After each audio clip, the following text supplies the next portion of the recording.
খাগড়াছড়ির মং রাজবাড়ির কথা কম বেশি সবাই শুনেছেন।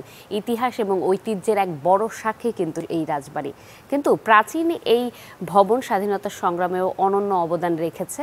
বহু বছর ধরে অযত্ন কিংবা অবহেলার কারণে কিন্তু বাড়িটির সংস্কারের যে উদ্যোগ ছিল সেটি নেওয়া হয়নি। বর্তমানে সেটি নিয়েছে পার্বত্য জেলা পরিষদ।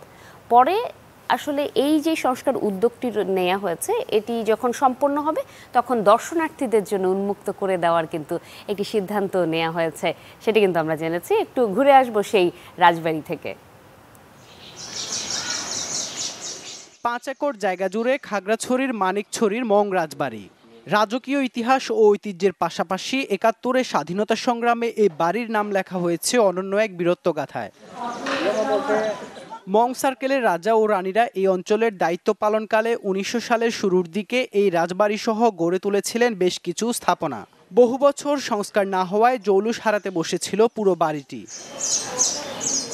তবে বিবর্ণ এই চেহারা বদলে যাচ্ছে জেলা পরিষদের উদ্যোগে। শত বছরের পুরনো ১৬টি দুর্লভ পেন্টিং, রাজসিংহাসনের নকশাসহ ৫০টির অধিক চিত্রকর্ম আগের মতো করে রাঙিয়ে তোলা হচ্ছে। একই সাথে সংস্কারের ছোঁয়া পাবে রাজবাড়ির মূল ভবনও। এই রাজবাড়িটি সংস্কার আমরা শুরু করেছি। রাজবাড়ির ইতিমধ্যে যে এই নানকা দেবী যে হল সেটা সংস্কার হয়েছে, এখন রাজবাড়ির মূল ভবনটা সংস্কার হচ্ছে। পর্যটকরা এসে যেন অনুমতি সাপেক্ষে এটা পরিদর্শন করতে পারে, ঘুরে দেখতে পারে, সেটাই আমাদের উদ্দেশ্য। ধুলোবালি ও অবহেলায় মলিন চিত্রকর্মগুলোয় নতুন করে প্রাণ দেওয়ার কাজ করছেন রাজপরিবারের 2 সদস্য। পূর্বপুরুষের নিদর্শনগুলো নিজেদের হাতে রাঙাতে পেরে খুশি তারাও।